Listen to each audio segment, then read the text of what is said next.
بسم الله الرحمن الرحيم الحمد لله رب العالمين والصلاة والسلام على سيد المرسلين محمد وعلى آله وأصحابه ومن تبعهم بإحسان إلى يوم الدين. أما بعد، قال الله تبارك وتعالى في كلامه المجيد: أعوذ بالله من الشيطان الرجيم. إنما الصدقات للفقراء والمساكين والعاملين عليها والمؤلفة قلوبهم وفي الرقاب والغارمين وفي سبيل الله وابن السبيل فريضة من الله والله عليم حكيم. سامعین و مشاہدین کرام، زکوٰۃ ایک دینی فریضہ ہے۔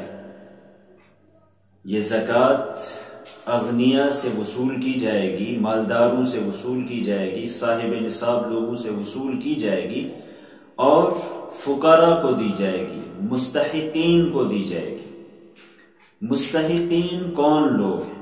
اللہ کے رسول صلی اللہ علیہ وسلم نے ایک اصولی قاعدہ بیان فرمایا ہے کہ تؤخذ من اغنیائہم وترد الی فقرائہم، یہ زکوٰۃ اغنیا سے وصول کی جائے گی اور فقراء میں تقسیم کی جائے گی۔ فقراء کون ہے؟ اللہ کے رسول صلی اللہ علیہ وسلم کی خدمت اقدس میں بہت سے لوگ آتے تھے اور وہ زکوٰۃ اور صدقات کے مال میں سے طلب کرتے تھے۔ اللہ کے رسول صلی اللہ علیہ وسلم ان سے پوچھتے تھے کیا آپ اس کے مستحق ہو؟ چونکہ اللہ کے رسول صلی اللہ علیہ وسلم کو اس کے ذریعے تکلیف بھی ہوتی تھی، اللہ کی طرف سے زکوٰۃ کی مد متعین کی گئی تاکہ تمام دروازوں کو بند کر دیا جائے۔ سورہ توبہ آیت نمبر 60 میں اللہ تبارک و تعالی نے زکوٰۃ کی 8 مدیں متعین فرمائی ہیں۔ انہی 8 مدوں میں زکوٰۃ صرف کی جا سکتی ہے، اس کے علاوہ اور کہیں زکوٰۃ دینا، زکوٰۃ لگانا، زکوٰۃ صرف کرنا قطعاً جائز نہیں ہے۔ وہ زکوٰۃ بھی ادا نہیں ہوگی اور انسان گناہگار بھی ہوگا۔ وہ مدیں قرآن پاک میں 8 مدیں بیان کی گئی ہیں۔ عمومی طور پر جب ہم غور کریں گے، زکوٰۃ کے ذریعے 2 قسم کے مصالح، 2 قسم کے فوائد حاصل کرنا مقصود ہے۔ ایک تو اسلامی نظام کے ماتحت جتنی بھی ضرورت مند لوگ ہیں، امت مسلمہ کے ضرورت مند لوگ، مستحقین، غربا، ان کی حاجت روائی اصلاً مقصود ہے، تاکہ امت میں کوئی بھی ایسا فرد باقی نہ رہے جو ضرورت مند ہو اور اس تک کوئی مال نہ پہنچ پائے۔ اس کی ضرورت پوری کرنا، اس کی حاجت روائی کرنا، یہ زکوٰۃ کا اہم ترین فلسفہ، اس کی اہم ترین روح ہے۔ ایک دوسرا اہم ترین مقصد ہے کہ اسلامی نظام کے قیام اور حفاظت کے لیے جو بھی سرفروشانہ کوششیں کر رہے ہیں، ان کوشش کرنے والوں کی کفالت یہ بھی زکوٰۃ کی مد میں سے کی جائے گی۔ یہ 2 بنیادی مقصد ہیں تاکہ زکوٰۃ صحیح طریقے سے صحیح مصرف میں خرچ ہو سکے۔ بہرحال قرآن پاک نے جو مدیں متعین کی ہیں اس میں پہلی مد ہے انما الصدقات للفقراء، یہ صدقات فقراء کے لیے ہیں، والمساکین، اور مساکین کے لیے ہیں۔ فقیر محتاج کو کہتے ہیں، غریب شخص کو کہتے ہیں۔ فقہا کے ہاں، علماء کے ہاں، محققین کے ہاں فقیر اس مد میں وہ تمام لوگ شامل ہیں جو صاحب نصاب نہ ہوں، یعنی جن کے پاس زکوٰۃ واجب ہونے والا مال نہ ہو بلکہ اس سے کم مال ان کے پاس ہے، وہ فقیر، فقر کی مد میں شامل ہو جائیں گے، غریب مستحق شخص۔ اس کے بعد مسکین کا لفظ ہے۔ مسکین یہ غریب سے زیادہ ہی غریب، وہ پریشان حال جس کے پاس ایک وقت کا بھی کھانا نہ ہو اور عام حاجت مندوں سے زیادہ خستہ حال ہو۔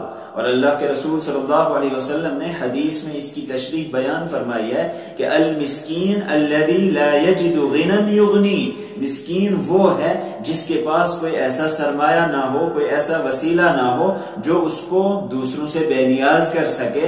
وَلَا يُفْطَنُ لَهُ فَيُتَصَدَّقُ عَلَيْهِ، نہ اس کے بارے میں کوئی محسوس کر پائے کہ یہ غریب ہے، محتاج ہے، ضرورت مند ہے، تاکہ اس کو صدقہ ہی دیا جا سکے، لوگوں کو پتہ بھی نہ چل پائے. اسی طرح سے وَلَا يَقُومُ فَيَسْأَلُ النَّاسِ، یہ اٹھ کر لوگوں سے سوال بھی نہیں کرے، بلکہ یہ اپنی جگہ بیٹھا ہوا ہو اور یہ غیرت کی وجہ سے، حمیت کی وجہ سے، اپنی عزت نفس کی وجہ سے اپنی جگہ بیٹھا رہے، یہ مسکین کہلاتا ہے. بہرحال فقراء اور مساکین، اس میں وہ تمام ضرورت مند لوگ ہیں جو اپنی محنت و کوشش سے اپنی روزی کمانے کی صلاحیت نہیں رکھتے ہیں، جن کے پاس صلاحیت ہی نہیں ہے، یعنی وہ بوڑھے ہیں، بیمار ہیں، نابینا ہیں، لولے، لنگڑے، مفلوج، معذور، اس طرح کے جتنے بھی لوگ ہیں وہ فقراء اور مساکین میں داخل ہوں گے. یا وہ محنت تو کر سکتے ہوں، ان کے پاس صلاحیت تو ہے، لیکن وہ دین و ملت کی ایسی خدمت انجام دے رہے ہیں کہ اپنی روزی کمانے کے لیے ان کے پاس فرصت نہیں. جیسے کہ مبلغین ہیں، معلمین ہیں، بالغ طالب علم ہیں، وہ سب اس مد میں شامل ہو سکتے ہیں. قرآن پاک نے کہا ہے لِلْفُقَرَاءِ الَّذِينَ اُحْصِرُوا فِي سَبِيلِ اللَّهِ لَا يَسْتَطِيعُونَ ضَرْبًا فِي الْأَرْضِ، ان فقراء کے لیے، ان محتاجوں کے لیے یہ زکوٰۃ ہے، صدقات ہیں. الذین احصروا فی سبیل اللہ، جو اللہ کے راستے میں محصور ہو چکے ہیں، بند گئے ہیں، وہ اب اپنی روزی کما نہیں پاتے ہیں. ان کے لا یستطیعون ضربا فی الارض، یہ زمین میں چل پھر نہیں سکتے ہیں، یہ زمین میں اپنی کمائی کے لیے کوشش نہیں کر پاتے ہیں، ان کے لیے صدقات ہیں. جیسے کہ اہل صفہ تھے، اللہ کے رسول صلی اللہ علیہ وسلم کے دور میں صفہ نبوی پر کچھ لوگ صحابہ کرام بیٹھے ہوتے تھے، ان پر صدقات تقسیم کیے جاتے تھے، ان کو اس مد میں سے دیا جا سکتا تھا. بہرحال فقراء اور مساکین یہ پہلی دو مدیں ہیں. اس کے بعد تیسری مد ہے والعاملین علیہا، زکوٰۃ وصول کرنے والے، محصلین زکوٰۃ، محصلین صدقات، ان کو بھی اس مد میں سے دیا جا سکتا ہے. لیکن ایک فرق ضروری ہے، ان کو بطور زکوٰۃ نہیں دیا جائے گا بلکہ بطور اجرت دیا جائے گا. فقر کی وجہ سے نہیں، غریبی کی وجہ سے نہیں، بلکہ اجرت کے اعتبار سے ان کو حق الخدمہ دیا جائے گا. اور اجرت کا ایک لازمی اصول یہ ہے، بنیادی اصول یہ ہے کہ اجرت وہ طے ہوا کرتی ہے، پہلے سے طے شدہ اجرت، اسی کو اجرت کہا جاتا ہے. لہذا جو بھی عاملین ہیں ان کی تنخواہیں مقرر کی جانی چاہیے، پہلے سے طے ہونا چاہیے. رہا مسئلہ کمیشن والا جو بہت جگہ رائج ہے، قطعاً اس کی علماء نے، فقہاء نے اجازت نہیں دی ہے. کمیشن کی بیس پر ان کو یہ زکوٰۃ کی مد میں سے نہیں دیا جا سکتا ہے. اور پھر بہت سے لوگ یہ کرتے ہیں کہ کمیشن خود رکھ لیتے ہیں، اس کو اصل مستحقین تک پہنچاتے بھی نہیں ہیں. تو بہرحال اجرت کے طور پر ان کو ایک متعینہ مقدار دی جائے گی، اور وہ متعینہ مقدار اتنی زیادہ نہ ہو کہ زکوٰۃ کا سب مال اسی میں ہڑپ ہو جائے، ختم ہو جائے. یہ قطعاً جائز نہیں ہے. یہ اصلاً اسلامی نظام، اسلامی حکومت کے ماتحت جب بیت المال کا نظام تھا، اس وقت عاملین اور محصلین صدقات کے لیے یہ زکوٰۃ کی مد میں سے متعین کیا گیا تھا. اور اصلاً تو یہی ہونا چاہیے کہ اسلامی نظام کے تحت بیت المال کے لیے جو بھی لوگ کوشش کر رہے ہیں ان کے لیے اس مد میں سے دیا جائے. لیکن جہاں اسلامی نظام نہ ہو، اسلامی حکومت نہ ہو، وہاں بیت المال کی جو بھی شکل بنتی ہو، وہاں اس طریقے سے زکوٰۃ وصول کرنے والوں کے لیے اس میں سے عاملین علیہا کی مد کے طور پر کچھ نہ کچھ خرچ کیا جا سکتا ہے. یہ ایک اہم ترین مد ہے. اس کے بعد چوتھی مد ہے والمؤلفۃ قلوبہم، وہ لوگ جن کی تالیف قلب مقصود ہے، جن کی دلجوئی مقصود ہے. وہ کون لوگ ہیں؟ یہ وہ لوگ جو نو مسلم ہیں، جو اسلام میں داخل ہو چکے ہیں، یا ابھی اسلام میں داخل تو نہیں ہوئے ہیں لیکن اسلام میں داخل ہونے کے لیے اگر ان کو مالی فائدہ پہنچایا جائے، ان کا تعاون کیا جائے، وہ قریب ہو سکتے ہیں، وہ اسلام میں داخل ہو سکتے ہیں، تو ان پر خرچ کیا جا سکتا ہے۔ اور مؤلفت قلوبہم، حضرت عمر بن خطاب رضی اللہ تعالی عنہ کے دور حکومت میں چونکہ اسلام غالب ہو چکا تھا، ہر طرف اسلام ہی اسلام تھا، اب اسلام کو کسی بھی شخص کی اس اعتبار سے ضرورت نہیں تھی کہ ان کو قریب کر کے اسلام کو فائدہ پہنچایا جا سکے، اس لیے حضرت عمر رضی اللہ تعالی عنہ نے صحابہ کرام کی مشاورت سے یہ طے کیا کہ اب یہ مد چونکہ اس کی ضرورت نہیں، اس کو ختم کر دیا جائے، لیکن حالات اگر ایسے ہیں جہاں تالیف قلب کی ضرورت ہے، وہاں المؤلفت قلوبہم والی مد برقرار رہے گی۔ اور خاص طور پر موجودہ دور میں جو نو مسلم حضرات ہیں، جو اسلام قبول کرتے ہیں، جو بے یار و مددگار ہوتے ہیں، جو اپنی سوسائٹی سے کٹ کر آتے ہیں، اگر مسلمان بھی ان کو نہیں اپنائیں گے، اگر مسلمان بھی ان کی مدد نہیں کریں گے، ان کو بے یار و مددگار چھوڑیں گے، یہ باعث گناہ تو ہے ہی، لیکن اس کے ساتھ ساتھ ان کے لیے بہت ہی بڑی خرابی کا ذریعہ بھی ہو سکتا ہے، کیونکہ وہ کچھ وقت تک تو اپنے جذبے کے تحت مسلمان رہ سکتے ہیں، لیکن بعد میں جب وہ دیکھیں گے کہ یہاں ہمارا کوئی پرسان حال نہیں، تو ہو سکتا ہے وہ پھر اپنی سابقہ روش اختیار کریں۔ اس لیے نو مسلموں پر خرچ کرنا یہ ترجیحی بنیادوں پر ہونا چاہیے، ترجیحی بنیادوں پر ان کے لیے زکوٰۃ کی یہ مد استعمال کی جانی چاہیے۔ وفی الرقاب، وفی الرقاب کا مطلب ہے گردن چھڑانے کے لیے یہ استعمال کیا گیا ہے۔ رقاب غلامی کا دور تھا، اسلام میں غلامی کے دور کو ختم کیا گیا۔ جب غلامی کے دور کو ختم کرنے کے لیے مختلف کوششیں کی گئی، زکوٰۃ کی مد میں سے غلاموں کو دیا جاتا تھا تاکہ وہ اپنے مالک کو کچھ مال دے کر اپنے آپ کو آزاد کرا لیں۔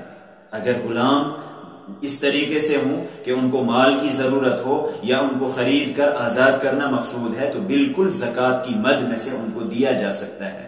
موجودہ دور میں پھر رقاب کی ایک اہم شکل، اس سے ملتی جلتی شکل جس کی جانب ہم لوگوں کی توجہ کم جاتی ہے، وہ اہم مد ہے پھر رقاب کی، جو بے گناہ جیلوں میں مقید ہے، جو ایسے ہی بغیر کسی چیز کے، بغیر کسی گناہ کے جیلوں میں مقید کر دیے گئے، ان کے کیسز ہیں، ان کی اولاد، ان کے گھر والوں، ان کے اہل خانہ کی کفالت کا مسئلہ ہے، اسی طرح سے ان کو وہاں سے رہائی دلانے کا مسئلہ ہے، پھر رقاب کی مد میں وہ بھی داخل ہے، ان کی گردن کو چھڑانا، ان کو آزاد کرانا، اور یہ زکوٰۃ کی اہم ترین مد ہے۔